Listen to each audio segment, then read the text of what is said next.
Someone needs to get the door. I'll get it. No, seriously, can someone get the door? I'm getting it. I'll get it. Sorry, I actually don't know what happened there. That's gold. That's good shit. That's good shit. That's cheating on it. Hello, and thank you for tuning into Glue Factory. Oh, I wasn't looking. Can we try again? Nope. Hello, and thank you for tuning into Glue Factory. Ollie Horn's here. Hello. Woo! For legal advice. Yeah, For legal that's reasons. right. My lawyer is present. Yeah. I told Milo and Ed that I wouldn't do another podcast without my lawyer present. That's So. right. Yeah. And he's advised absolutely please do say that shit. And he is also, all of his opinions do represent those of the Toby Carvery. Those of the Toby Carvery. Yeah. For Yeah. and on behalf of the Carvery, of Toby. If you're watching this or listening to it, please give us a 5-star review or a like or a comment or whatever the relevant thing is on the platform upon which you're consuming it. You know better than me. That does help us a lot. Merch. We've still got merch. We got all kinds of Toby mugs. Carvery We've got all jumpers. kinds of merch. Yeah, that's right. Long sleeve Yeah. tee. Long Yeah. sleeve tee. There's one. There's also a white t-shirt, which I really should have worn that. So that there was, but I didn't do that. Anyway, mugs. There's a tote bag, but it's actually not a tote bag. It's a side gusseted shopping bag. It's got gussets. It's got gussets. So comment gussets in the comments for and there's discounts on the Patreon if you're a patron. So if you're A gusset means you could put eggs in there. Ooh. An egg carton. Yeah, very nice. Yeah. So if you're one of the king's horses or the king's men. Yeah. Yeah. But crucially not on Halloween. You'd have to be doing it on October 30th. Yeah. And these are all jokes that you'll get once you've seen the episode. Ollie, do you have anything to plug? Nope. No. Fantastic. Ed? Olga? All this stuff. I'm plugging that. I'm on tour. The show's called Fat Tom Cruise. It's starting in February at Soho Theatre in London. It's going to Australia and then back to the UK. Come along. Woo. That's right. And I'm also on tour in Europe and Ireland and Australia in the first half of 2026. Most of those dates are on sale. Some of the Australian ones aren't yet, but they might be by the time this comes out. So yeah, check those out. I'll be in Australia for a bit too. Yeah, he will. Yeah, he's opening at Toby Carvery Done my down plug. there. The Carvo. It's the first Toby Carvery to have bloody a salad bar. Carvo. The first Yeah. racist Toby Carvery. Yeah. Yeah. Enjoy the ad. Say, Ed, what's this fetching top that you've got on? Oh! Goodness me. You pinned me down and put it on me and told me to say I was wearing a top I wanted to wear. Yeah. And then you said, you'll never be asked back if you don't put this on. No, it's His lovely. name's Ed Campbell. Sorry. Yeah. Hello. This is... I was referencing that you were a top. That was the joke that I was trying to make. Got It was way too late. It was too He late. was too smart. It was too late. Got it. Too smart. Too straight for it. Didn't completely flew by me. Yeah. But it's a Glue Factory top that's available now? Question mark. Yeah, I'm it's not available. The details. It's already been available. Printed on high quality blanks. Very high quality Really, blanks. really high quality. Direct to garment, screen printed. What are we talking? I think this is a direct-to-garment. If anything, you can scratch it off and the t-shirt will just be lovely. Yeah. Do you want a lovely yellow top? Yeah. Independently Yeah. a good shirt, Yeah. irrespective of the brand. It's Do you a- want it it's a to high not quality- say Glue Factory on it? Well, there's a way around it. Wear it backwards and then wear a jacket. Yeah. Yeah. Inside out as exactly. well, also an option. Yeah, that would be fun. That's quite 90s, isn't it? Like wearing a piece of clothing wrong. Like wearing your jacket inside out. Because Crisscross you know. did that, didn't they? Crisscross. Who were Crisscross were like a rap duo, and then they wore their they wore their jeans backwards. That's cool. That is cool. Yeah, that And is if pretty cool. anything, Sounds uncomfortable though. Makes more sense for pooping. Yeah. Or like Fly an at the old back. prospector Behind the back. I might. Yeah. Okay, let me just make shitting sure. in the urinal. Not for weeing though. More No, difficult. really hard for weeing. Yeah. If you're Yeah. not doing a sit down wee, you're not a real man. You got to go out through the Um, pocket. I saw a guy in the airport take his trousers completely down, exposing his bottom like a toddler. At the urinal. Yeah. At the Oh. urinal. Yeah. That's crazy. Good on him. Hmm. Okay, this. No. Oh, I shouldn't have said that. Cut that out. Okay, cool, right? It looks cool. It does. That's sick. Yeah, that's trendy. Yeah. Yeah. A backwards I like that. baseball Oh, and they've got shirt. backward shirts on as well. Backward shirts too. Very cool. And that's why they're called Yeah. crisscross. There we go. Hello. Yeah, they're I not. think They're it's nothing pretty to do cool. with Christopher Cross. They're not affiliated in any way. This is awesome. How did you do the crisscross when doing the cha-cha slide? What are the options? Isn't it sort of you jump one foot, one leg, like Ye- the legs opposite sides, like that? That's exactly it. Yeah. What's That's the, exact- what's, thank the, you. what's the other option? Well, there's some show-offs at my school swapped. So like when you're all doing the chat, they like Oh, swap that's positions. so cool. That's actually class. Oh my Yeah. God, that's the coolest thing I've ever heard in my Some entire life. show-offs at my school. Anyway, that was so like pregnant with meaning. It really felt like you've been carrying this burden since like year 4. Or you're a teacher. You supervise at this school. Yeah. God, that is painfully cool. Yeah. And that's the Casper Slide part 2. Yeah. What really happened? in the Honestly, first one? guys, you like there was definitely a type of thing at school that you would do that was like that level. I remember we had some sort of, I don't know, aptitude test. I don't know what it is, but it was like a drawing of a circle on a piece of paper, and the instruction was put a circle anywhere on this piece of paper, and everybody put it inside or outside the circle, and one girl flipped it and put it there, and I was like, that's cool. Oh, that is fundamentally the coolest thing I've ever heard. Lateral thinking. Yeah. Absolutely lateral. And they shot her on the spot. They were like, we can't have people who are this outside the box. You're too dangerous. You're a complete maverick. I've got a core memory of our geography teacher doing a thing to check that we could follow instructions. And he gave us 15 things to do. And he says, you've got to do these 15 things in order. And it said at the top of the page, make sure to read all of the tasks before you start the first task. And task number 15 was, you don't have to do any of these tasks. Sit back and relax. And of course, we all felt it. Apart from one guy, Jeff. This is like blue M&Ms on a rider, right? Yeah, it's exactly yeah. that. It's exactly that. But it was things, and like, task number 4 was like, shout out, I'm the best at following instructions. And he got so That's sick. How did Jeff must have been panicking. to have this sheer steeliness. Yeah. To ignore what's going around you. And be Yeah. so sure that you're correct. Yes. Despite all the information around you telling you you're not. Yes. The courage of Jeff's convictions are quite remarkable. He later became a police officer. Yeah, that makes sense. That does make sense. That makes sense. Yeah, loves a technicality. Yeah. Teachers love to teach you a lesson that's not worth learning. Oh, that's such a classic. Like, well, and it was all a trick. And it's like, yeah, but when in your life is this going to happen? Like, you've tricked a bunch of children. Congratulations. Yeah. The lesson is beware when you're a child, adults might trick you. Yeah. That's the only lesson. Yeah. Oh, you're listening to an authority figure. Well, guess what? I'm not a trustworthy narrator. That's quite a good lesson, though. Yeah. Don't always trust authority. I've not stopped thinking about Mrs. Leslie, who was our English teacher. Shout out. Is that her real name? Well, it has to be. Absolute Why would smoke I- show. sorry, right, it has to be. You're right. It's not really identifiable. There've got to be a lot of Mrs. Leslies. And I remember someone in the class said, can I read next? We're like reading a book. And someone asked, can I read next? And she goes, if you ask, you don't get. As if that's like a tale as old as time, old wives' phrase. The phrase is That's the opposite. Precisely. But she goes, no, if you ask, you don't get. Would anyone else like to read? Right? And, So then you can't ask, even if she did ask you. Well, I don't think she thought that far ahead. And it really annoyed, because every time I've ever achieved anything by asking for something, I think of Mrs. Leslie. Get it right up you. Yeah.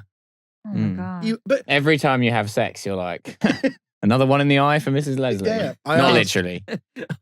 Milo. That's rude. Yeah, you're better than that. Am I? You know all those when people post on LinkedIn or whatever, saying like teachers always told me I'd never amount to anything. I never believe them. Yeah. I fundamentally refuse that has happened to that person. 100%. What do we all think about that? People need to succeed despite the odds. And you don't see that in anywhere as much as you see it in LinkedIn. Where it's like if it wasn't hardship, if everybody in the room didn't tell you that you couldn't do it and you're a mad bastard, then it doesn't count. I guess it's like if your life you've never actually had to overcome anything like structural. Yeah. And the worst thing in your life is that a teacher was kind of rude to you. Yeah. When you were 13. That's not a story worth telling, surely. Yeah, on LinkedIn, the worst thing that can happen to a businessman if he pitches a business to a room full of people and they're like, "Yeah, that's a good idea. You should do that." Yeah, and they invested their capital immediately. Oh no! Succeeding on Dragon's Den. Friends Den. Supportive investors Den. Yeah. Dad's friends den. Yeah. cuddly little kitten, Dan. Come in and we'll scratch your tummy. I'm in. I love that. I have nothing negative to say about your idea. Do the others. Never made it. God, they are. They're hard to do, aren't they? The others. Peter Jones. Yeah. I think Theopophetus probably you could do. You could do the Yeah. Well, they But did, didn't they? I'm Didn't not- Harry and Paul do a Dragon's Den? Probably. Yeah. They did, and Pre-Stephen Bartlett, might I add. yeah, pre-Stephen Bartlett. One of my favorite things I saw, I don't know if this is real, I assume that it was, someone on one of the people pitching the dragons was like, the main investor is my wife's father-in-law, and the guy's like, you mean your dad? That's funny. I love how oblique that is. Yeah. Does anyone remember a show that was on ITV? I'm going to guess like 2005, because I was a child watching an adult program, didn't really understand it. But I think the premise was, it was like Dragon's Den, but for like good causes. So it was like, you would come and pitch, like, I want to do this I want to take my mum on holiday. Sorry, And they would- are so you not like a saying charity that cause. that a new No. type of squeegee that I've invented in my shed is not a good cause? I remember Duncan Bannatyne being like, nobody cares about AIDS anymore. I'm out. There was like the one that sticks out to me. It was like a under 16s ice hockey team based somewhere in the UK, and they wanted to raise money to go to like a tour of Canada or something like that. So not the best cause in the world, but like not like a negative. Right. And one of them was emphatically like, I have been to an NHL ice hockey game. They are thugs. You will be getting What? none of my money. The players fight. Why are we encouraging anyone in this country to play ice hockey? And like there's all these teenagers wearing like their, I don't know, Nottingham Jets jerseys, right? That's crazy. It was bizarre. That's crazy. I mean, in Russia, it's the complete opposite of that. One of them was Jeffrey Archer. That's come to mind. Who's that? What? He was Oh, Lord yeah. Archer. He Yeah. was an author and Tory peer, and he went to prison for perjury. You know the show The Archers? Wait, okay, what's his name? Something Archer? Jeffrey Archer. Yeah, he was an MP turned novelist, but he went to prison for perjury because What's perjury? It's when you lie in court, Oh. and it was because I think a sex worker said that he'd paid her for sex, and he sued her for libel. And then it was discovered that he just had actually done that. And so he went to jail. A very good example of he asked and he got. Yeah, exactly. He turned Okay. a non-criminal offense into a criminal offense. That's really funny. This Yeah. is the coolest thing I've ever read. Sorry. If it transpires not to be cool, cut that out. On the 26th of September 2000, Archer was charged with perjury and perverting the course of justice. Perverting? Yeah. During the 1987 libel trial, Ted Francis was just charged with perverting the course of justice. Simultaneously, Archer starred in a production of his own courtroom play, The Accused, staged at London's Theatre Royal Haymarket. That's So cool. he wrote Yeah. and acted in a play about his own. So you're Case. trying to win in the court of public opinion. Wait, so he wrote it about himself? Well, I guess so. The play concerned the court trial of an alleged murder and assigned the role of jury to the audience, which would vote on the guilt of Archer's character at the end of each performance. This is Yeah. That is crazy. cool. Let me tell you, Your Honor, you're not coming across very well in the stage adaptation. If I were you, I might change my tune a little bit. That's Because such a funny thing that he's also director and just makes the judge pick his nose and wet himself. Is being played by an increasingly unattractive Yeah, actor. Yeah. I'm a Each night. stupid judge. there's quite a biting song and dance number. The court is in session. Now it stops as I point myself. I'm drunk again. Yet again, I'm making the wrong decisions. Brilliant. Yeah, wonderful. What a time that was for just reality Yeah. television. Wait, but theoretically, okay, I know nothing about law, but I've seen TV shows. So is there? That's all you need. Is there a way to get like, I guess like, sorry, I don't know what I'm trying to say with this, but basically, what can you do IRL as your trial is happening to help yourself in the trial that you're definitely guilty of? Well, the answer for most people is shut up. But then can you Yeah. like call? Murder witnesses? It works for the mafia. I'm just thinking, okay, what? Can you just stage a play? Okay, so I'm thinking, and this is not perfect. Because the jurors aren't allowed to look at anything. So, like, a big thing that happens all the time is if a juror has even, like, read a news report on this, they're off the jury start again. Okay, something like this. Yeah, I'm giving you a very, very, okay. Hmm. I am accused of being of murdering Too hot. somebody in a field of roses. Okay, Ooh, sure. romantic. And then I call Sabrina Carpenter from prison and I say, can you write a song that goes, Olga hates roses and would never be seen in a field of roses? Yes. And then she goes, the song is #1 on Billboard. And then surely, this is not a perfect scenario. Yeah. But then the jury, But I'm already seeing the music video. during It's the wonderful. trial, someone turns on the radio. It's an earworm. People are listening to the Well, song. the jury wouldn't be allowed to do that. They wouldn't know I don't about think it's songs. on the jury. It's not on the jury to be. It's like it's the responsibility of the person producing something to make sure you don't commit contempt of court. It's so the jury is. What's contempt of court? Contempt of court is where you like unjustly influence the course of the trial. That's what I'm trying to do Yeah. with the Sabrina So we- Carpenter But track. juries absolutely do have an obligation because like jurors have been put in prison for like Googling things during But a trial. I guess it's like asking them to not listen to the radio is completely unfeasible. That's true. But like, if they were like looking you up on LinkedIn and whatever, they're not allowed to do that. But for Sabrina's sure. just singing about how some arbitrary Olga Right. hates roses. And then I Grey think area. Then I think if I were the opposing counsel, I'd go, by the way, there's that song, but ignore that.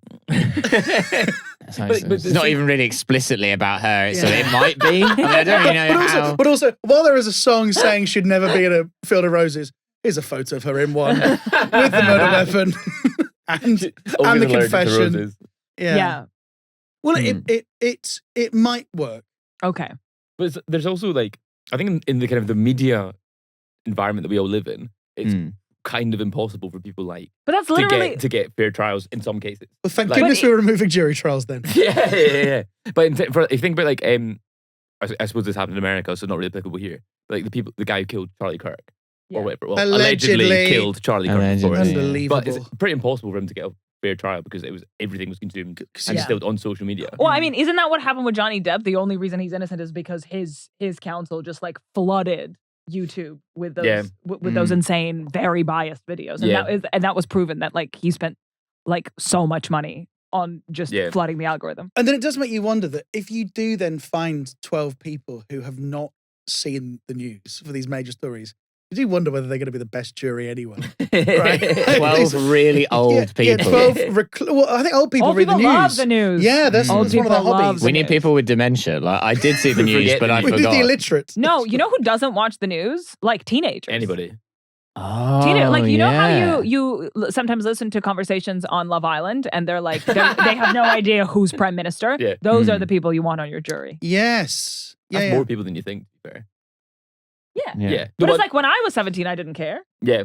No, but I mean that doesn't extend to teenagers. I think that's an increasingly high age bracket. The people who are like, don't watch the news. Yeah, or like hardly anyone consumes any news content. That's now. true. I don't watch the news. No. That's in the Sabrina Carpenter song. It's Yeah, like, she doesn't watch doesn't the even know who the prime minister is. Yeah. That's why she wouldn't be near roses. She's like, what's labor? Exactly. Yeah. Exactly. Thank you. But she doesn't mind a thorn. Yeah, that There would we be- go. yeah. That's the hook. Yeah, that's the the We've hook. got it. While we're on the Sick. topic of juries, there was so much bad. Yeah. Go I've ahead. never been to a jury. I'd love to have been. There, Yeah, I thought be you so were fun. You ask, you I'd don't love get. it. You ask, you don't get. Well, that's the thing. If you turn up to a court to go, can I do jury service, please? There's no way they're going to let you on. No, but I've tried. but when there was this debate about like wanting to get rid of juries to speed up trials, right? All the commentating I saw about it was like wrong about like what are juries for. Mhm. I remember, I won't name who it is, but a comedian who annoys us did a Can you say it? We'll bleep it out. no. But did a thing about we need a jury because sometimes you just need the accused to look at their peers in the eyes and just plead their case. Like that's What? not what a jury's for. All a jury is to find fact, right? A Mm. jury is never judging law. They're never judging guilt. All a jury is doing is like, there's a lacuna in the story, right? There's like, we don't know if plausibly that car wouldn't have had that visibility at that time that they crashed Do you into have a someone. legal degree? Yeah, I've got 3 law degrees. Holy fucking It's shit. annoying. That's cool as hell. Um, I was like, you seem very switched on this. Yeah, and it kind of and this is the most I've used my law degree in the past decade. That's what this podcast brand Yeah. is. It's cool. Yeah. We'll get a man using You his law studied law, degree. no? No. No. What did you study? Politics. Okay. Ugh. Mm. Sorry, that's I next regret episode. But yeah, all a jury is asked is like a question of fact. Like, did that person do that thing? Mm. It's never really about motive. It's never really about the law. All the law stuff is argued by the lawyers. Yeah. And so, like, while I do think it's bad that we're removing jury trials, it's not for the reasons we? that everyone's. Well, I mean, I think Labour government want to. Really? Yeah. See, I don't read the news. they want to Yeah. because there's a backlog of trials, and so they thought, why not just make trials quicker? Yeah. Yeah. You turn up to your trial and there's not a jury there, and you're like, "Sorry, what's going on?" People, Sabrina, the deal's up. so it's number one. What I do, but apparently the main reason that criminal trials get take forever is because the prisoners don't get. Are they called prisoners?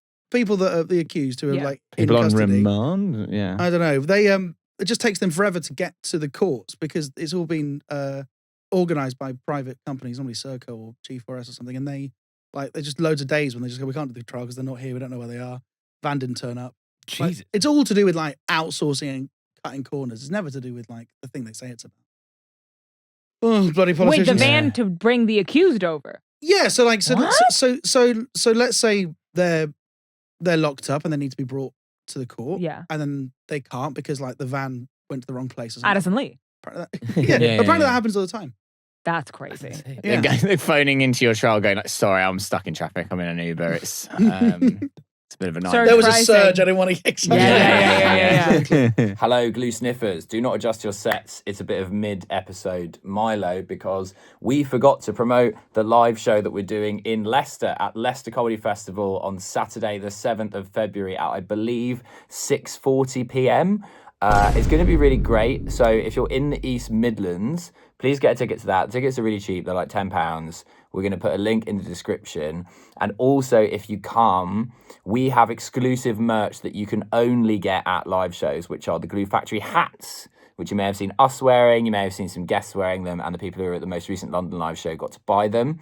So if you would like a Glue Factory hat, that is the only place you can get one, is at a Glue Factory live show. So if you're in the Leicester area and you're around on the 7th of February, please come down to that. Me, Olga and Riley are going to be there, and our guest is going to be the excellent Alistair Beckett King. If you're not familiar with him, check him out. He's a super funny guy. So I think that's going to be a really great show. Please come along to that and see you there. Enjoy the rest of the ep. Cheers. See, when I was doing my journalism degree in my master's, we had to We're do a showing day off of... now, aren't we? We got a master's degree as well. Oh, sorry about it. well. But there was a day we had to do court reporting, so everyone had to go to a court in London, and it was like there was a spreadsheet, and you had to sign up to like. Oh my god, which one did you go to? I went to the Old Bailey, obviously. I was Nice. straight in there. Wait, which one's that? Is that the one That's like the one, just the big one. All the big cases. There was like a Next to terrorist. the West Juicy End? stuff. Yeah. Yeah. Well, actually, I haven't obviously been, but I can't remember where Okay. it is exactly. Yeah. But one of my It's friends, the Grand Old Opry of courts. I'm looking this up. but one of my friends had to go to like, it was something like the Leytonstone Magistrates Court or something like that. And he Right. sat in and reported on some guy's drink driving trial. And so, like, I was sitting in, and my report was going to be on like quite a horrific murder case. And my friend was sitting, like, taking copious notes about this guy. And I was just imagining it was some like car salesman, like, Yeah. like 45-year-old You just father already of said- two, yeah. like looking at someone like a journalist is reporting on, like, and you're just gonna get like points on your license. And you're like, what? Is it gonna be in the paper? Yeah. Fuck. He leaves the magistrate's court covering his head with his hood, expecting to be papped. But then Yeah. it was all for, you had to do like, we did like fake. Will you news returning programs. to work at Savers, sir? We resign. We resign from Morrison's. But one of my friends, we had to do it for like a fake TV news show, like a typical News at 6 kind of thing. And you'd get feedback at the end. And this wasn't my group, this was the other group. The feedback was like, yeah, great, really good guys. There was only 6 contempts of court there. Like, there were just so many. It's like a difficult, like it's the point is that you're being trained, isn't it? But there was just like, yeah, that was illegal. We'd have been fined for that. That'd been fined for that. You'd prejudiced the court there. You'd have prejudiced the court there. It was fascinating. When the trial that I reported on was a murder trial. It was a point in the trial where the judge was just reading all the evidence back to the jury, and me and my partner who I was working with, we were just sitting open mouthed for the entire thing. Like, I don't want to like diminish this seriousness of the crime, but it was like listening to a very dry podcast about it, because all the details, like, it was like some man had been accused of murdering his wife with a crossbow. It was awful, and like, but all the details were like insane, like absolutely. He was like, they were like, so why did you own this crossbow? And like, it was a gift from my brother in Mauritius. Like, well, why did you stash it under a bush for 9 months?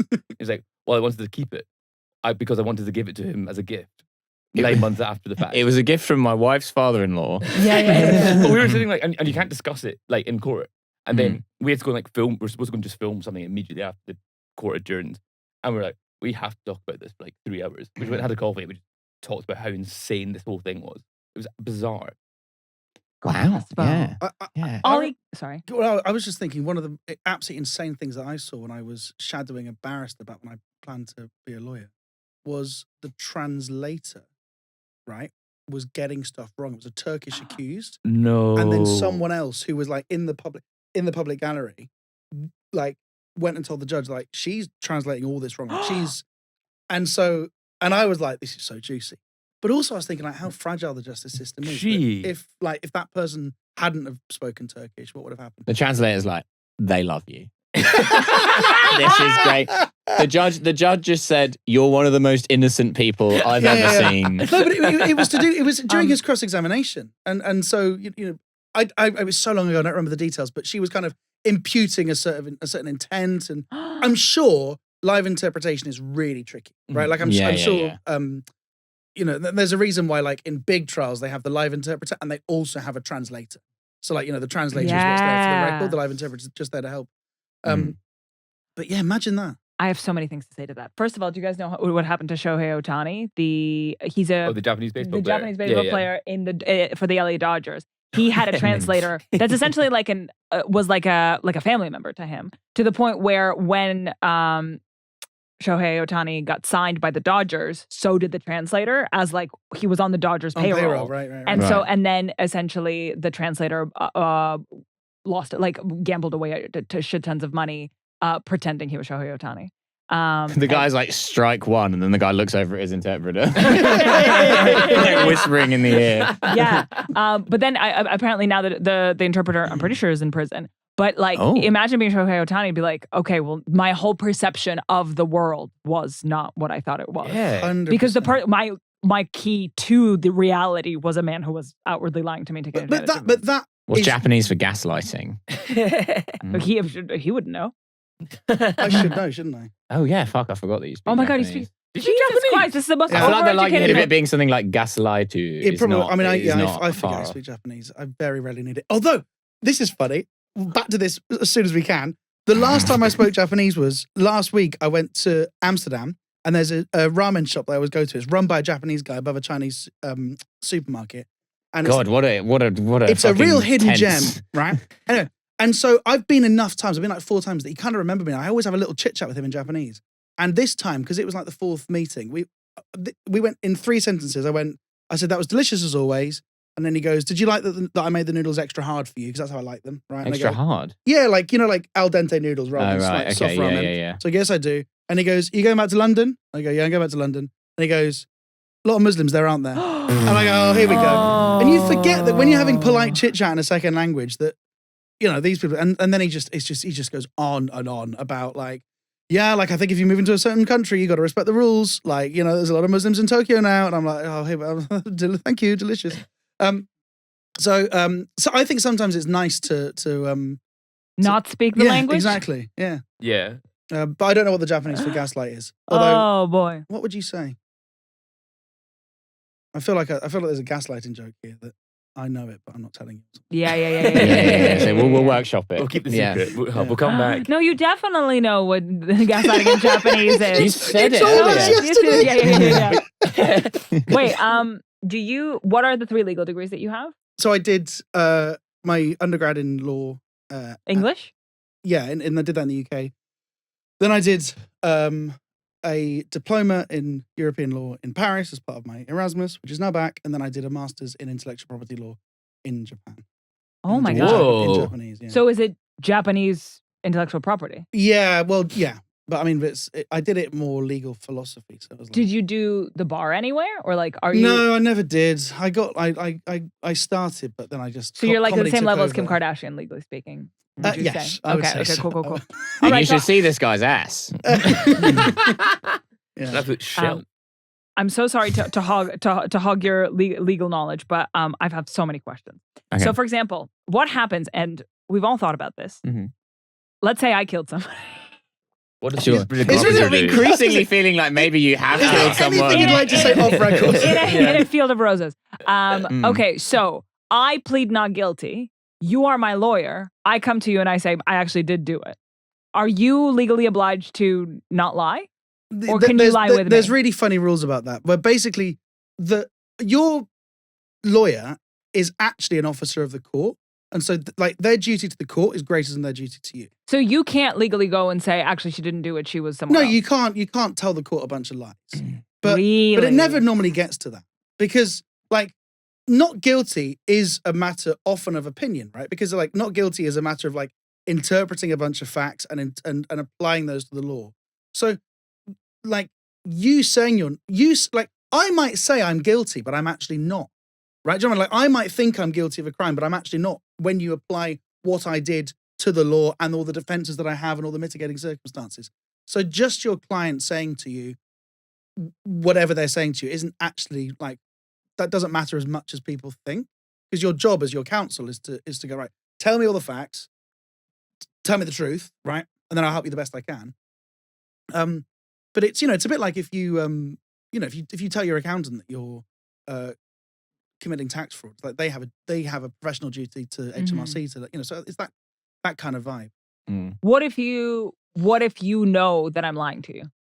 Well, that's irrelevant because, like, you'll just basically tell the story that we've agreed on. Because I've never been in this position because I never practice court advocacy. But The first thing you would say is, I'm not qualified to do this. Why are you telling me? First thing I say is, How have I ended up here? I'll go as much as I want to be a friend to you. Yeah. We're not in Japan. This doesn't concern intellectual property. If you've got a trademark registration you're worried about, I could give it a good go. You're not Nintendo. What the hell? Yeah. But I went to enough like lectures and talks on this where like all of the kind of sensible barristers that have spoken on this issue just go, well, why would I presume that I know better than the legal system, right? It's like, I can have my opinion. I can go, yeah, this person's a rotter. I think they're lying. But the point is, my opinion doesn't actually matter. What matters is the judge and the jury. So, like, I think a lot of barristers don't really grapple with this question very often because they know that whatever they think is less important than the outcome of the case. I mean, just imagining Olga taking the opportunity to be like, I'm going to stun you. This is a once-in-a-career opportunity. I did it. Like, Olga's taking the wrong lesson from this. Be like, I can be the first. I can be the first to shock my lawyer. Yeah. This is very interesting. I did used to be mates with a criminal barrister who she said that like a lot of the time with her clients, she was just in the process of like they were about to say something. And she was like, chip. Let's not 100%. Yeah, 100%. Like, whatever you were about to say, let's not say that. Yeah. Because I feel like it got to be different in America. Just like anyone who's done a bucket show at the Edinburgh Fringe, when they have a frank conversation with their accountant, they go, I don't need to. Yeah. So don't tell me this shit. Quite possibly, yeah. I think the American legal system is quite different. It feels like it would be different in America. I know that expression, client attorney privilege, is an American thing. Yeah. I love, that feels as American as Apple pie. Thank you. Yeah. But apple Thank you pie for is that. actually quite British, I think. True. I think that's fun. Like, it should be True. like as American as Gatorade or something. Yeah. That's as American as arbitrary gun violence. Yeah, exactly. Drone warfare. Apple pie is not uniquely American. It also has just occurred to me that if you, Dragons, Straighterade. Gatorade's too woke now. that's funny. That's I'm good. in. That's This a is drink that terrible makes you for my straight. biopic. Yeah. This is a charity venture. Excellent. For scoliosis. It has just occurred to me Yeah. that if you were actually needing legal counsel, you wouldn't take it from someone wearing a Toby Carvery jumper. You think? You think?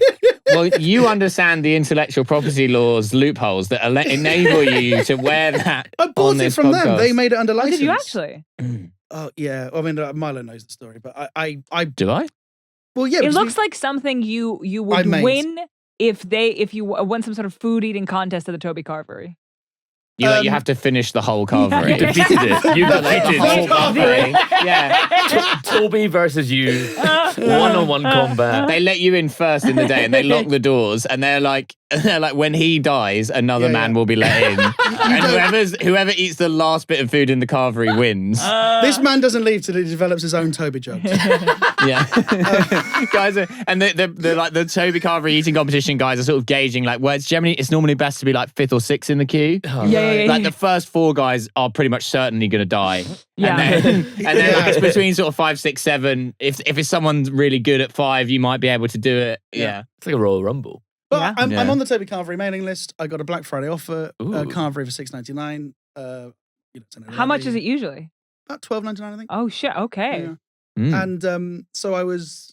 Black Friday happened to fall on the Friday of my tour show in Bristol. Lovely. Dad lives. Hang on a minute. Black Friday at Toby Carvery is an insane premise because, so Black Friday, the day after Thanksgiving, right? Yeah. So, and it doesn't make sense as a shopping holiday in the US because Thanksgiving's not a gift-giving holiday. No. But they do a sale the day after anyway. Well, you buy Christmas gifts on Black Friday. But Black Friday was Right, never about then- Thanksgiving. It was but about then- that's when the businesses turn to black, right? Where is it? And yeah, I heard that Black Friday is about.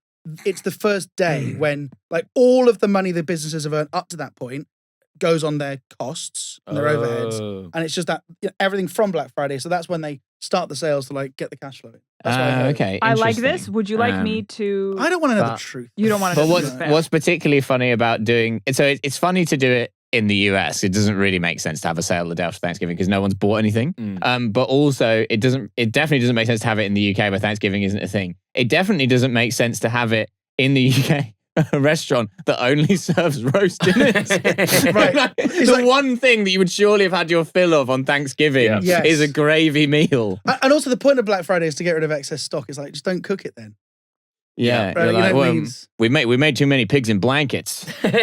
We got to get these guys in. Yeah.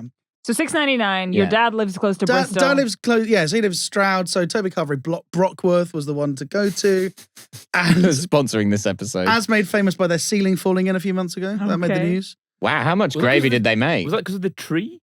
There was a tree beside it that went. Oh, I'm not sure. All I know is that there was a video that did the rounds of a Carvery ceiling falling in and people continuing to eat. Absolutely. And It's a beautiful one. anyway, so yeah, well, so I bought it thinking it would just be fun because I'm a fun guy. So what? Mm. And I thought it would get me a bit of respect in the Carvery. A How- bit of respect. How wrong I was. It was so the manager, the person seating us, smiled on his face. He went, "Oh, great, right." He was happy to see the shirt. Took our seats, got the Carvery, and then the insult started when I said, "Can I have a Carvery, please?" And then the guy was like, "Do you want to go king size?" And I said, "Oh no, thank you, just a normal, please." And he goes, "You're wearing a Toby Carvery jumper, surely." I went, "All right, on those grounds, you can upsell me." Well, so he's calling you a dirty casual. Yeah, Like, you've yeah. got the jumper and you're not even going to go Yeah, king yeah. He's size. like, "Come here." And then the guy that was on potatoes and veg was like really rude about it. It was like, "Is that a Toby Carvery jumper?" I went, "Yeah." And he goes, "Where'd you get that?" I went, "Toby Carvery, mate." All right. And he goes, "What?" Depop. Yeah. He goes, "What? We sell them?" I went, "Yeah." And he goes, "Right, all right." And I go, well, I go, "You're wearing a Toby Carvery hat. I mean, like you're more loyal to the brand than I am. You work here." No, but he's obliged to wear Yeah, it. yeah, yeah. You're choosing to, and that is scathing. Although he's I chosen to work at the Toby Carvery, which is quite a lot of commitment to Yeah. the Toby Carvery lifestyle. Well, I liked it, and I think if there is a brand that you like and support, you should buy their merchandise. Hey, I'm imagining- Mamma I'm mia. imagining Milo meeting a fan who's wearing a t-shirt and being like, "Oh, Yeah, Where did exactly, you- Exactly. oh, you're wearing it. You're wearing a glue factory. Do we top. sell You- those? You're on the Patreon, right? Okay, well, And whatever. doing all the stuff from school to just let people know, everyone know you think they're a weird. Like, okay. Yeah. Okay. Oh. I was doing a tour show in Bath the other week, and there was a Justice? lady. No, at the Rondo, Oh, nice. and there was a lady down the front wearing the "I love my hot uncle, I miss him so much" with the dates. That T-shirt that we did on like a really cheap drop shipping merch website, and I wasn't sure if anyone had ever actually bought it. And I saw it, and I kind of had to stop the show because I was so distracted by I'm like, someone bought that T-shirt. So funny. Shout out to you. But it lasted. The print quality was fine, presumably. Yeah, shouts out. Yeah, it looked all right. Yeah, it looked okay. Love you. And it was great when I had to come back to do my stand-up merch bit. And I was like, if you think I wouldn't actually sell a Millwall Till I Die temporary tattoo, you're wrong, because this lady is wearing a I love my hot uncle, I miss him so much t-shirt. So I've previously sold. Okay, next legal question. So I have, okay, so I'm going to present to you a series of sort of, I guess, state alterations. And you will tell me how much they can get me off. Okay. What? So, for example, if I killed someone sleepwalking, is that second degree murder?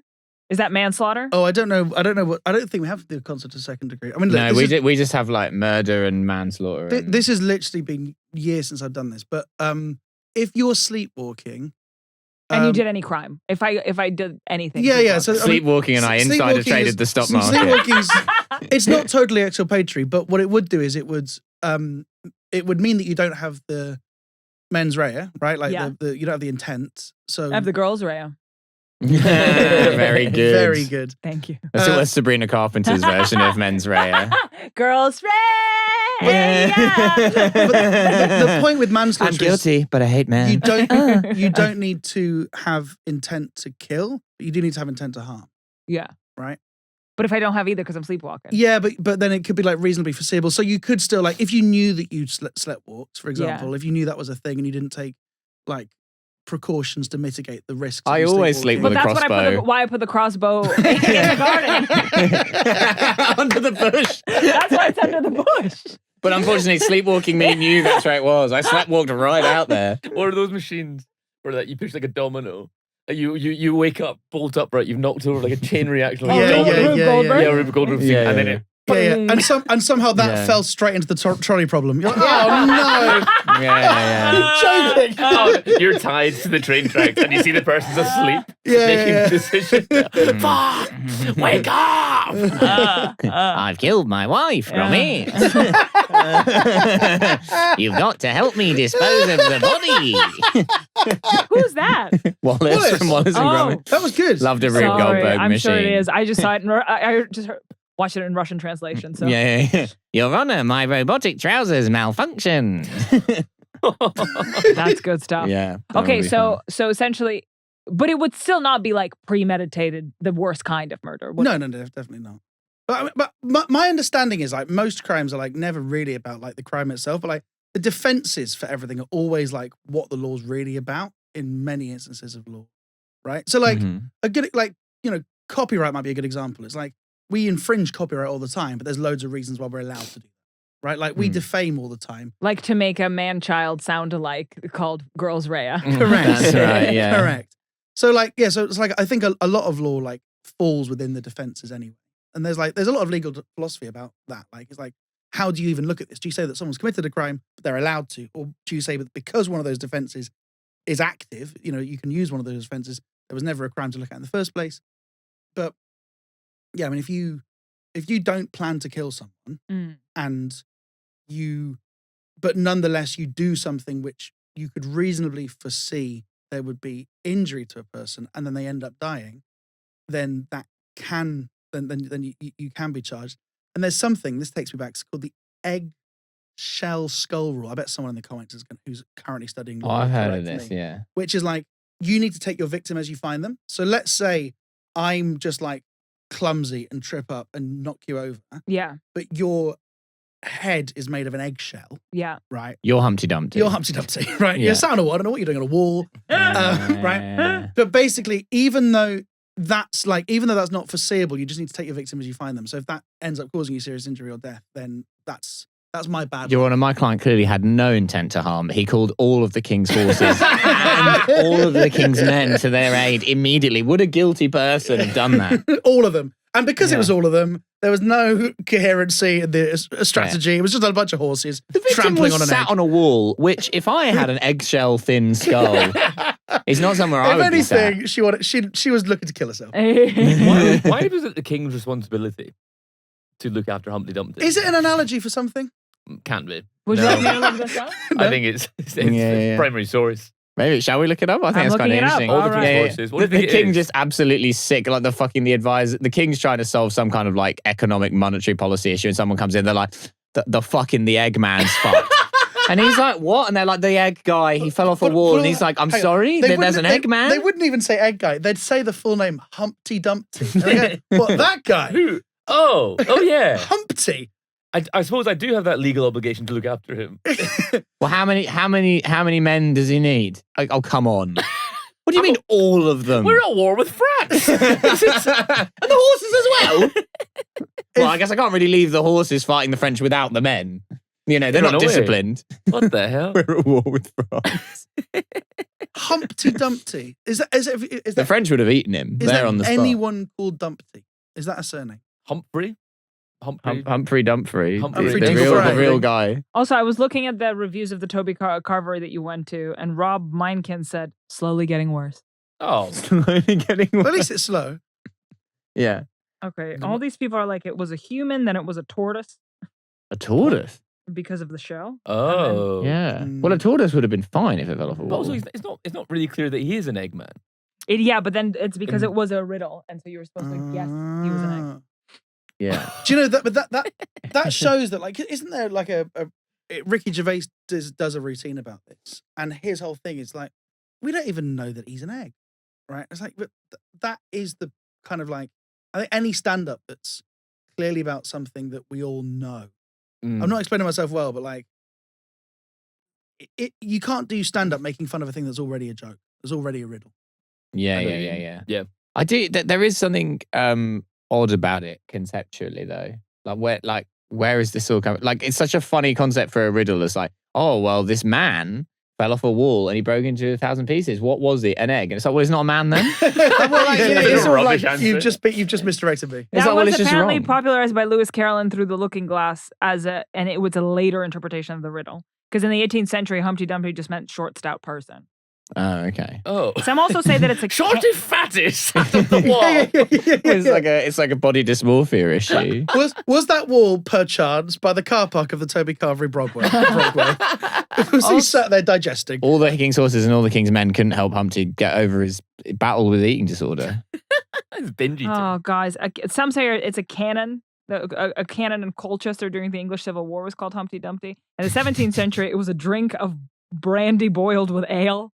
Humpty Dumpty's lots of things. Holy shit. Oh, imagine getting done in by a cannon called Humpty Dumpty. Unleash Humpty Dumpty. What a way to go. The French will Yeah, never it's a expect cannon that Humpty just Dumpty. shoots out eggs. Yeah. Me, I'm on my period. Blue